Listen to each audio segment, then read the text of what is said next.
할렐루야! 오늘은 변화와 회복 50일간의 여정 그 47일차로 일의 성취에 대해 생각해보는 시간입니다. 계획을 이루는 자라는 제목으로 오늘 묵상 말씀을 나누겠습니다. 묵상 본문은 잠언 15장 22절입니다. 문헌 없이 세워진 계획은 실패하지만 좋은 자들이 많으면 그 계획이 이루어진다. 아멘. 이 말씀은 우리 인생 전반에 적용되는 진리인 동시에 구체적으로는 우리가 필드에서 성공적으로 일을 하기 위한 원리이기도 합니다. 누구나 타고난 재능이 있고 잘하는 특기가 있지만 반면에 개선하고 증진해야 할 부족하고 연약한 점들이 있습니다. 그래서인지 새해가 되면 너도 나도 새해 결심을 하게 되죠. 개인적인 일이나 또는 공적인 일에 있어서 목표를 설정하고 그것을 이루기 위해 계획을 세웁니다. 그러나 안타깝게도 작심삼일로 끝나는 경우가 많은 게 사실입니다. 이처럼 계획은 세우나 성취하는 사람이 적은 이유는 대부분 의지박약이나 허약한 체질 또는 지혜 부족으로 인한 우리의 약점 때문일 것입니다. 그러면 우리는 어떻게 목표를 달성할 수 있을까요? 결론부터 말하자면 먼저 실행 가능한 계획을 세우고 계획을 따라 성실히 수행해야 하는데 이때 좋은 자들을 곁에 많이 두고 의논하는 것이 중요합니다. 등산할 때 목표점인 높은 고지를 오르는데 크게 두 가지 경로가 있는데 이처럼 목표를 달성하기 위한 두 가지 길이 있습니다.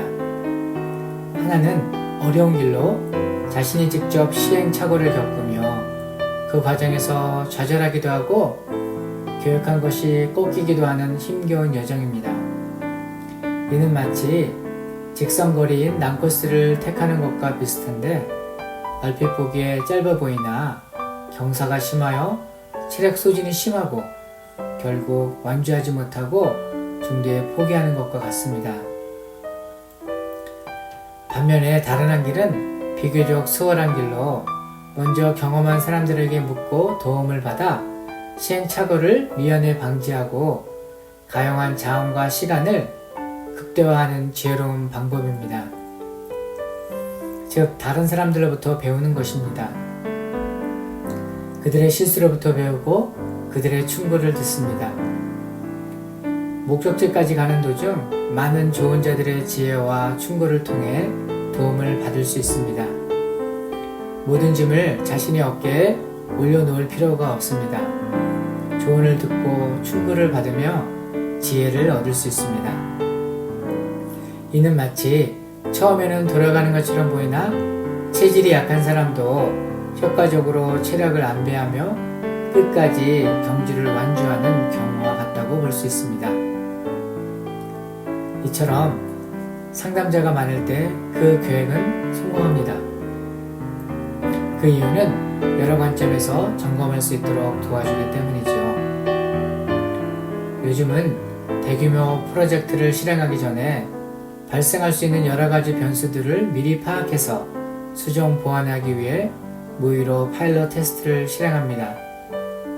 한 예로 지난달 한국에서 4.5세대 스텔스 전투기를 개발하여 시제품 출고 행사를 대대적으로 진행하였습니다. 그런데 이 시제품을 공중에 직접 띄우기 전에 지상에서 가상 테스트인 파일럿 테스트를 실시하고 있는데 여기에 상당한 비용이 소요됩니다. 그럼에도 실전에서 불의의 사고를 미연에 방지하고 미비한 점을 수정 보완할 수 있기에 시간과 비용을 들여 진행하는 것입니다. 이 원리가 우리 인생 설계에도 동일하게 적용된다는 것을 오늘 성경 본문이 일깨워주고 있습니다. 우리 인생을 프로젝트에 비유한다면 그 어느 프로젝트보다 소중하고 가치 있는 것입니다. 그러하기에 함부로 아무렇게나 진행할 수 없습니다. 오늘 성경 본문은 계획의 성공과 실패를 좌우하는 요소 두 가지를 말하고 있는데 그 하나로 좋은 자들이 많으면 그 계획이 이루어진다는 것입니다. 여기서 조언을 의미하는 히브리 단어는 소드인데 이 단어는 비밀스럽고 친밀하다는 뉘앙스를 내포하고 있습니다. 그래서 학자들은 이것을 친밀한 조언이라고 해석하기도 합니다.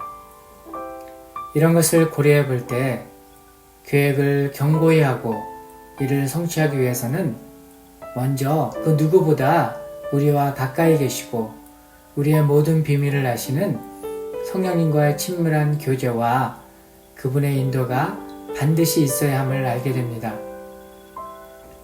또한 하나님은 우리 주변에 가깝고 친밀하게 지내는 사람들, 특별히 하나님을 경외하는 사람들을 우리의 좋은 자로 두셔서 우리 삶을 인도해 가심도 깨닫게 됩니다. 우리는 태생적으로 자기 중심적이며 근시안적 관점을 가지고 있어서 혼자서는 여러 각도에서 사안을 바라보고 모든 것을 종합적으로 판단할 수 없는 불완전한 존재입니다. 그러하기에 우리는 자주 실패를 경험하게 되고 언제나 잠정적 실패에 노출되어 있습니다. 그런데 이런 우리에게 오늘 성경 본문은 소망을 전하고 있습니다. 일의 성공을 나 자신의 완벽함에서 찾기보다는 주변에 많은 좋은 자들을 두고 함께 협의하고 협력하는 것에 중점을 둘 때 목표가 성취되기 때문입니다. 지혜는 여기 있으니 최선의 행동 방침이 무엇인지 그리고 가장 좋은 계획이 무엇인지 알고자 노력하면서 언제나 주변에 묻고 주님의 면전에서 많은 시간을 보내는 자에게 계획이 이루어집니다. 이를 성취하는 자는 자기가 속한 공동체나 주변에서 컨택 가능한 전문가들에게 겸손히 필요한 조언을 구하고 도움을 받아 함께 일을 경영해 나가는 사람임을 깨닫습니다. 그런데 아무리 주위를 둘러봐도 의논할 사람이 아무도 없다고 걱정하지 않아도 됩니다. 믿는 자들에게는 그 안에 내주하시는 카운셀러의 원조이신 보혜사 성령님이 항상 함께 하시기 때문입니다. 그리고 그분께 묻는 것이 가장 확실하고 안전한 방법입니다. 요한복음 14장 26절 말씀입니다. 그러나 보혜사 곧 아버지께서 내 이름으로 보내실 성령께서 너희에게 모든 것을 가르쳐 주실 것이며 또 내가 너희에게 말한 모든 것을 생각나게 하실 것이다. 성령님의 도우심으로 우리는 날마다 일의 성취에 한 발 더 가까이 다가서게 될 줄 믿습니다. 아멘. 그리고 하나님은 때때로 주변 환경을 통해 우리 삶을 인도하십니다. 때로는 철학과 과학을 통해 얻어진 지식과 자료 통계들이 좋은 자의 역할을 하기도 합니다. 1800년 초 신대륙 남미의 탐험가 훔볼트가 그 좋은 예입니다. 그는 실로 지리 역사적으로 놀라운 성과를 거두었는데 훔볼트는 경도를 측정하기 위한 전문 시계인 크로노미터와 위도를 측정하기 위한 6분위를 사용해 북극성과의 각도를 측정해 자신의 위치를 파악했는데 이렇게 측량한 자료를 기반으로 남미 대륙의 지도를 완성했습니다. 이 지도가 얼마나 정확했는지 훗날 멕시코와 중남미에서 철도 건설과 국토 개발을 하는데 기초 자료가 되었습니다. 또 그는 고산지대인 에콰도르의 화산들을 직접 여행하며 화산 활동이 일정한 패턴을 보이는 것을 관찰했고 화산지대 지도를 최초로 만들었습니다. 그리고 산의 고도에 따라 식물과 작물의 한계점을 관찰해 기록하고 스케치하였는데 이 자료들이 지금까지 그 지역 주민들의 생명을 보호하고 삶을 윤택하게 하고 있습니다. 이렇게 훔볼트는 보이는 모든 것을 측정하였고 아무도 관심 갖지 않았던 것들을 수집하고 분석하며 라틴 아메리카 3만 킬로미터를 탐험했습니다. 훗날 탐험을 마친 후 그는 유럽에서 나폴레옹 다음 가는 사람으로 유명해졌는데, 슈베르트 베르크는 그에 대해 그는 한 사람이 평생 할 수 있는 일의 범위를 초월했다고 그의 업적을 높게 평가했고, 종의 기원을 쓴 찰스 다윈은 지금까지 살았던 가장 위대한 과학 여행자라고 그를 칭송했습니다. 훔볼트는 자신의 한계점까지 뜨겁게 자신의 일을 사랑하여 매진하였고, 관찰과 측량, 탐험을 통해 얻은 풍부한 자료들이 그에게 소중한 조언자가 되어 큰 업적을 이룰 수 있었습니다. 세상에서 성공을 이룬 훔볼트가 우리에게 주는 교훈이 있습니다. 우리도 독서와 강의 청취, 인터뷰, 그리고 사람들과의 나눔 등등 다양한 루트를 통해 삶의 모든 영역에서 직간접적으로 얻을 수 있는 경험과 교훈을 벗삼아 얻은 자료를 토대로 일을 계획하고 인생 설계를 함으로써 나와 주변을 윤택하게 할 수 있습니다. 그런데 여기서 한 가지 주의해야 할 것은, 정보의 홍수 시대를 살아가는 현대인들은 접하는 정보들이 거짓이거나 미혹은 아닌지 분별해야 합니다. 또한 그 정보들이 유익하고 중요한 것들인지 판단해야 합니다. 그래서 계획하고 정보를 수집하는 단계부터 진리의 영이신 성령님의 인도하심을 구해야 합니다. 그럴 때 우리에게 필요하고 정확한 정보로 성령님이 인도해 주시리라 믿습니다. 또한 성경 본문은 계획이 실패하는 요소를 말하고 있는데, 은원 없이 세워진 계획은 실패한다는 것입니다. 여기서 실패하다로 번역된 히브리 언어는 파라인데, 그 뜻이 깨지거나 나누거나 좌절한다는 것을 의미합니다.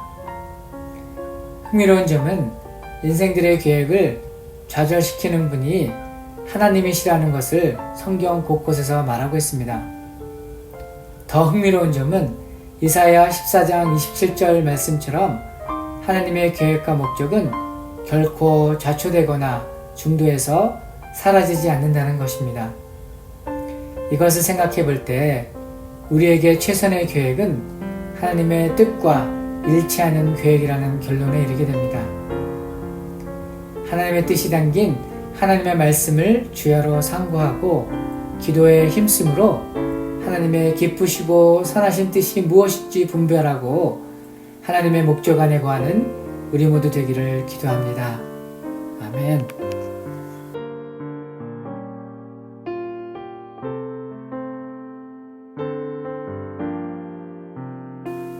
오늘 묵상 말씀을 적용하기를 원합니다. 지금 여러분이 직업상 직면하고 있는 도전들과 해결해야 할 문제들이 무엇인가요?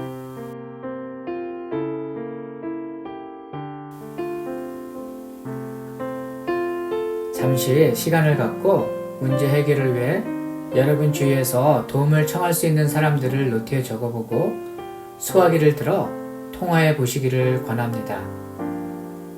모든 짐을 자신의 어깨에 올려놓을 필요가 없습니다. 겸손히 의논하는 사람에게 계획이 이루어진다고 주님이 약속하셨기 때문입니다. 주변에 형성된 카운셀링 네트워크를 통해 목표를 성취하는 우리 모두 되기를 축원합니다.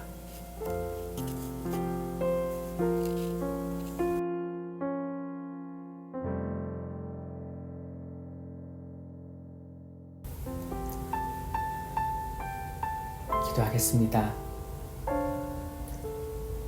하나님 아버지, 오늘도 진리의 말씀으로 우리를 깨우치시고 인도하셔서 건강하고 윤택한 삶 누리게 하시니 감사합니다. 오늘 말씀을 통해 우리 인생을 어떻게 경영해야 하는지를 교훈받습니다. 우리로 겸손히 주께 묻고 주께서 공동체로 하나 되게 하신 지체들과 친밀히 의논하며 피체간에 복종하여 이 땅에서 부여받은 사명 완수하고 착하고 충성된 종으로 주께 인정받는 복된 인생 되기를 원합니다. 날마다 주의 말씀을 통해 우리를 향하신 하나님의 선하시고 기뻐하시는 뜻과 목적을 깨닫고 이에 순종하여 주의 계획이 이루어지는 현장에 서게 하시고 주의 기쁨에 참여하도록 인도하여 주시옵소서. 예수님의 이름으로 기도합니다. 아멘.